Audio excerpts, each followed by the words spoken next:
Hello everyone, welcome back to my channel flavours and recipes. ఈరోజు వీడియోలో సున్నుండలు ఎలా తయారు చేసుకోవాలో చూద్దాం. నెయ్యి సరిపడినంత వేసుకొని చేసుకుంటేనే సున్నుండలు టేస్టీగా ఇంకా హెల్తీగా ఉంటాయి. కాకపోతే ఒకవేళ ఇంట్లో సున్నుండలు చేసేటప్పుడు సరిపడినంత నెయ్యి లేకపోయినా సరే పర్ఫెక్ట్గా ఎలా సున్నుండలు ప్రిపేర్ చేసుకోవాలో ఈ వీడియోలో చూద్దాం.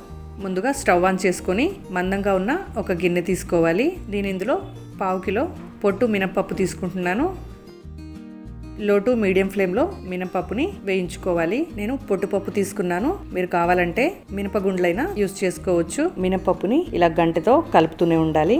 గోల్డెన్ కలర్ వచ్చే వరకు ఫ్రై చేసుకొని స్టవ్ ఆఫ్ చేసుకోవాలి. ఇప్పుడు ఒక ప్లేట్లో తీసుకొని చల్లారనివ్వాలి. పూర్తిగా చల్లారిన తర్వాత మిక్సీ జార్లో వేసుకొని ఇందులో కొన్ని యాలకులు యాడ్ చేసుకొని బరకగా గ్రైండ్ చేసుకోవాలి.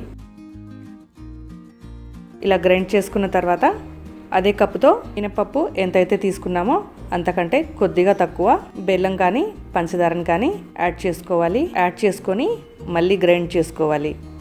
ఇలా మినపప్పు గ్రైండ్ చేసేటప్పుడే పంచదార కానీ బెల్లం కానీ యాడ్ చేసుకొని గ్రైండ్ చేసుకుంటే చేత్తో కలిపిన దానికంటే చాలా చక్కగా మిక్స్ అయిపోతుంది. చూసారా, ఇలా బెల్లం యాడ్ చేసి గ్రైండ్ చేసిన తర్వాత కూడా బరకగానే ఉండాలి, లేదంటే తినేటప్పుడు నోట్లో అంటుకుపోతూ ఉంటుంది. ఇప్పుడు మళ్ళీ స్టవ్ ఆన్ చేసుకొని నెయ్యి యాడ్ చేసుకోవాలి. 60 గ్రాముల నెయ్యి యాడ్ చేస్తున్నాను. నెయ్యి కొద్దిగా వేడెక్కాక గ్రైండ్ చేసుకున్న మినపప్పుని ఇందులో వేసుకొని మిక్స్ చేసుకోవాలి. మామూలుగా అయితే నెయ్యి వేడి చేసుకొని ఈ పిండిలో కలుపుకుంటారు, కానీ ఇలా నెయ్యిలో వేసి స్టవ్ మీద కలుపుకుంటే వేడికి బెల్లం కరిగిపోయి నెయ్యి తక్కువైనా సరే సున్నుండలు పర్ఫెక్ట్గా వస్తాయి. ఇప్పుడు స్టవ్ ఆఫ్ చేసుకొని గోరువెచ్చగా ఉన్నప్పుడే కొద్ది కొద్దిగా పిండి తీసుకొని ఇలా మెల్లగా ప్రెస్ చేస్తూ లడ్డూలా చుట్టుకోవాలి. ఇలా సున్నుండలు చుట్టేటప్పుడు ఒక పిడికెడు పంచదార చల్లి సున్నుండలు చుట్టుకుంటే తినేటప్పుడు మధ్య మధ్యలో పంచదార తగులుతూ ఇంకా టేస్టీగా ఉంటాయి. నేనైతే ఇందులో పంచదార యాడ్ చేయలేదు, మీరు కావాలంటే యాడ్ చేసుకోండి. సున్నుండలో సరిపడినంత నెయ్యి వేసుకుంటేనే హెల్తీగా ఇంకా టేస్టీగా ఉంటాయి.